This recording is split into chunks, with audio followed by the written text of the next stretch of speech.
tous et bienvenue sur notre chaîne consacrée à la littérature jeunesse. Je suis Charlène, je suis Magali et aujourd'hui on vous a préparé une petite sélection sur l'automne.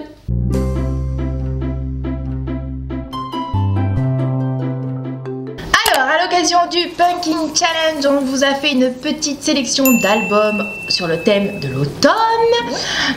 Donc je commence tout de suite avec un très bel album qui s'appelle Le Talisman du loup de Myriam et Daman.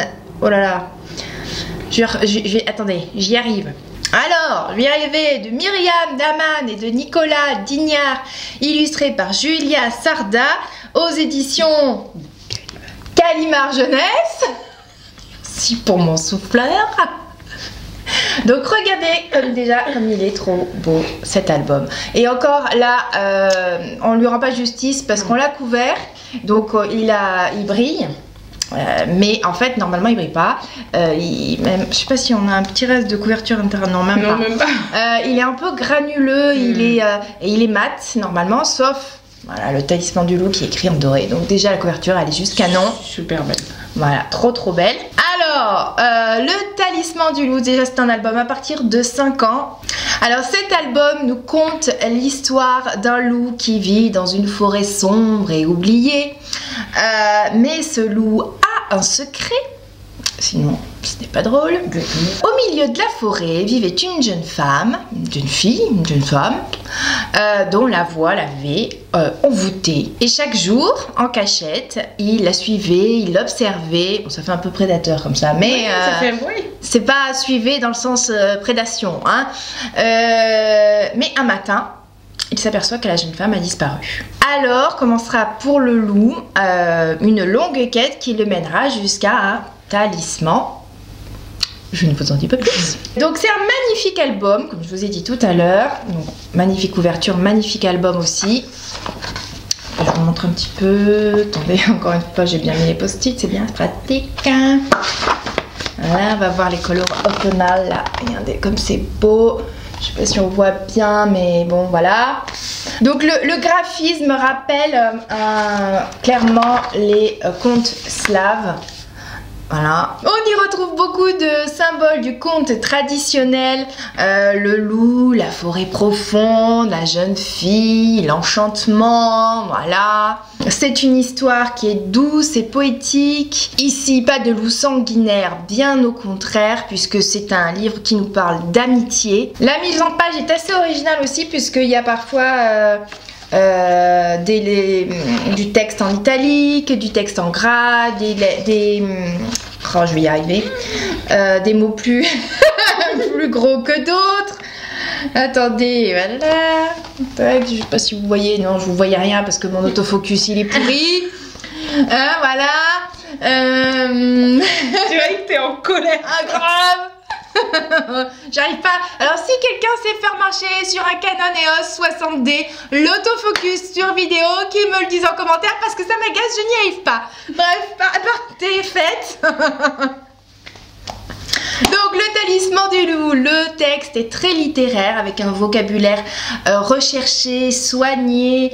Voilà, il y a des mots un peu soutenus. Et je trouve que c'est bien pour que les enfants apprennent du nouveau vocabulaire. Voilà. Donc ce texte nous plonge dans une atmosphère, je vais y arriver, sombre et onirique, qui évoque le deuil et la mélancolie. C'est un très joli livre, je vous le conseille. Ensuite, un autre album, je vous l'approche pour que vous voyez comme il est super beau. Donc c'est Du ballet de Louise Craig et Julia Sarda, encore une fois. Cette fois-ci chez Little Urban. Donc dans cette histoire, Oscar est de très mauvaise humeur. Cette humeur souffle une tempête qui balaye complètement tout sur son passage. Donc les passants, les voitures. Retourne la ville. Ça retourne, mais toute la ville. Je vous montre un peu comment. Voilà, donc c'est vraiment son humeur qui grossit, et qui vraiment balaye tout sur son passage. C'est un album très joli, très imagé, avec du coup comme métaphore la colère pour la tempête. Voilà, je vous montre un peu. Je vous en montre d'autres parce que j'en ai montré qu'une quand même. Oh, si celle-là elle est bien. Celle-là. Voilà du coup ce que ça donne à la fin. Et ça termine par une remise en question. Oscar finit par se demander si finalement, avant de partir comme ça dans tous les sens, est-ce qu'il pourrait pas réfléchir un petit peu. Voilà, je vous en ai déjà un petit peu trop dit, mais c'est très joli. C'est très très joli. Alors même chose, on l'a couvert, donc du coup les couleurs elles ressortent pas comme on aurait aimé qu'elles ressortent, mais c'est un très très bel album. Je vous l'approche une dernière fois, je vous le montre aussi, comme ça. Voilà pour du ballet. Alors, on continue avec la minute scatologie. Oui, tout à fait, avec un album rigolo et très très beau. Je sais pas, déjà, c'est couleur automnale, je ne sais pas si vous voyez bien.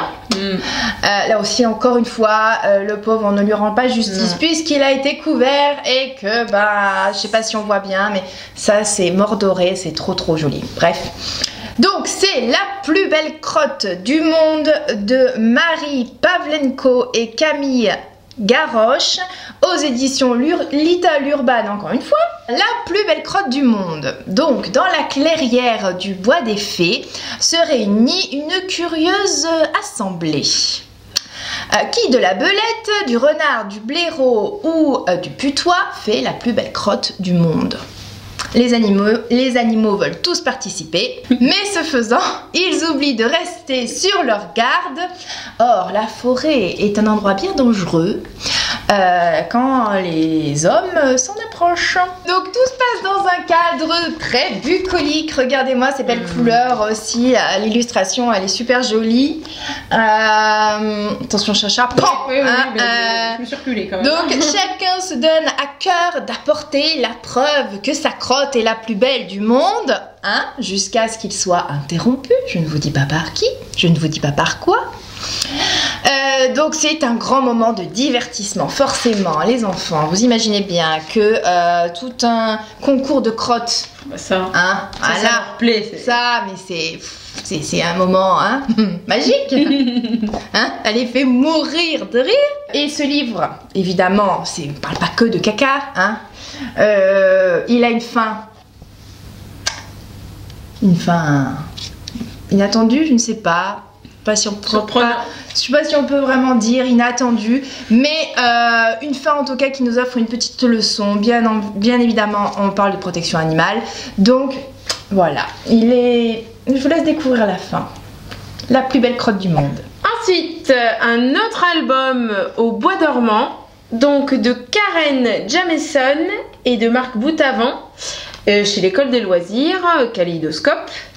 Donc cette histoire, qu'est-ce que ça raconte? C'est l'histoire d'une petite fille qui se promène dans les bois et qui va souhaiter bonne nuit à tous les animaux du bois qu'elle rencontre. Je vais vous montrer quand même un petit peu les animaux qu'elle rencontre. Donc elle va croiser le renard, elle va croiser le lapin, la tortue. Bon bref, elle va mettre tout le monde au lit. Au lit, on dort. Ça suffit. C'est l'histoire parfaite. C'est l'histoire pour aller se coucher en fait. Voilà, c'est l'histoire parfaite avant d'aller se coucher. Voilà. Bonne nuit à tout le monde. Le petit rituel du soir. Pour que l'enfant comprenne que c'est le moment d'aller au lit. Donc, pourquoi on l'a choisi? Parce que c'est les couleurs automnales. Il y a plus de poils dans l'automne. C'est une histoire basique mais utile, je pense. C'est très joli. Qui peut aider pour le processus du coucher, comme on dit.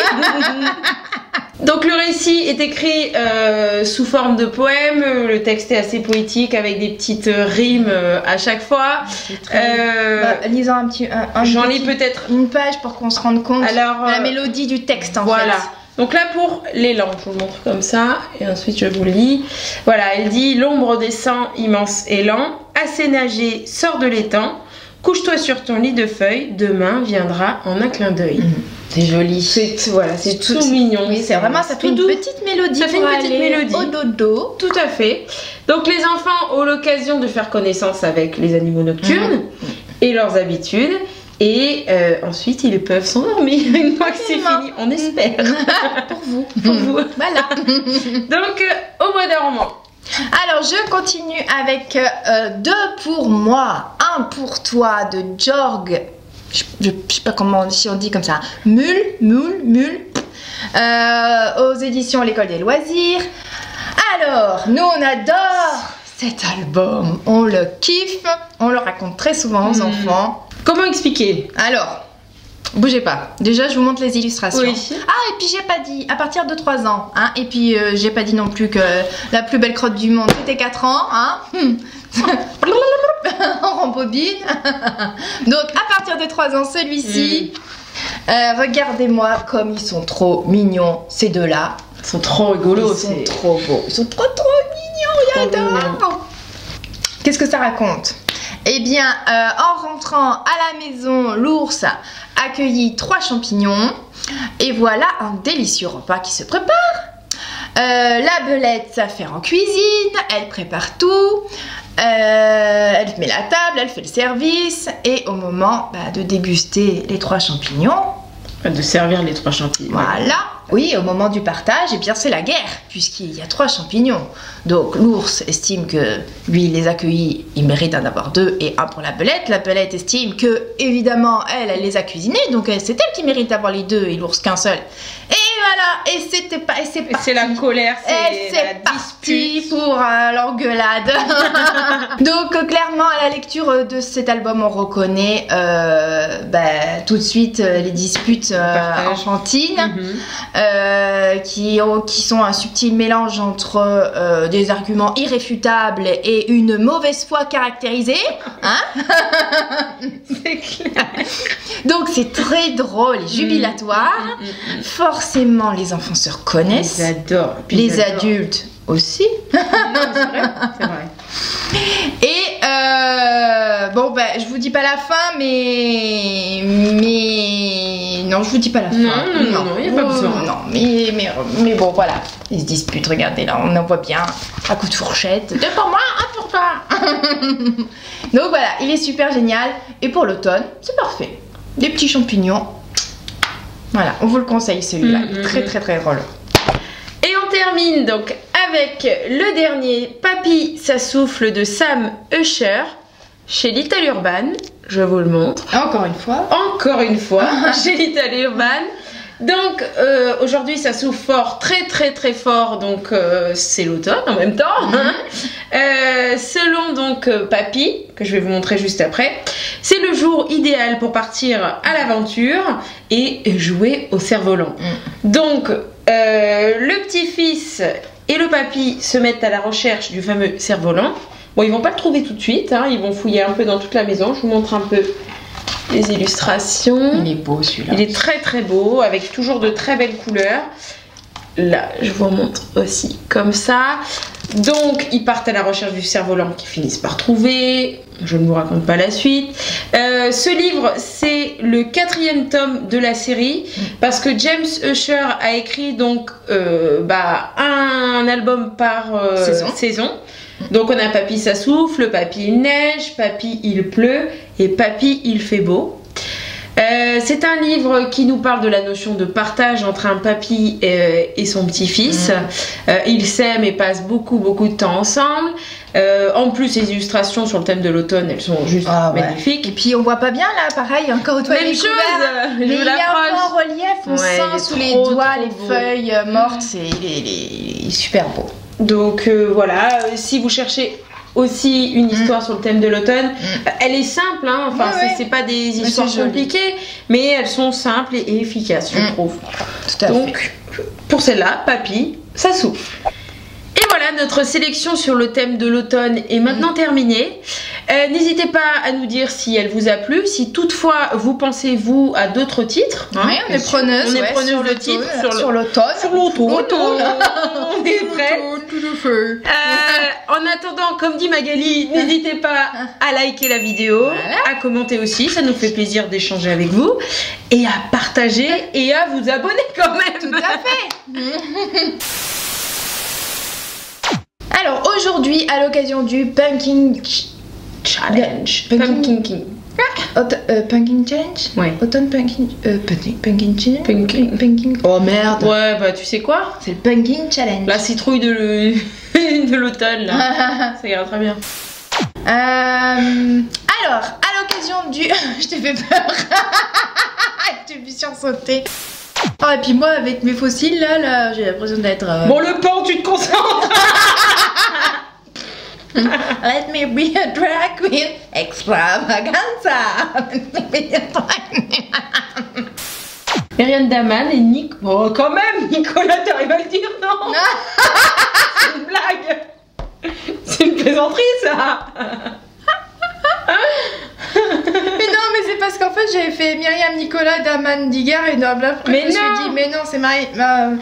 Mais t'as vu où ils ont mis le et aussi? Oui. Ah, bon. Allez, c'est parti. Alors, déjà, c'est un album à partir Je t'ai pas prête. Ah, pardon. Vas-y, fais ta vidéo. Excuse-moi. On y retrouve avec moi, Charlène, et tout le monde, à chaque fois tu rigoles, on va pas y arriver. Oh là là. La métaphore, je pense que tu voulais dire. Ouais. Et tu sais, quand j'écris ça, je sortais de soirée, alors... On y va. Vas-y. Ensuite, cet album... Tu peux pas me dire. Ah, c'est bien. Ah, je te vois là. Super, bon, je la refais du coup. J'adore ta phrase. Un grand moment de divertissement pour les enfants qui sont MDR. Dès qu'on leur parle de crotte. MDR. Putain, j'ai l'impression que je me vautre aujourd'hui sur la chaise. Je sais pas. J'ai l'impression qu'on est comme ça, tu sais. Non? Non. Je sais pas. Tu veux qu'on se promène avec des tuteurs comme ça? C'est bon, on est droite, on peut y aller. Ah, Jorg, mule. Mule, je sais pas comment on dit. Putain. Je prêche une deux. L'école des oiseaux. Et l'école des loisirs. L'école des oisirs. Les écoles des loisirs.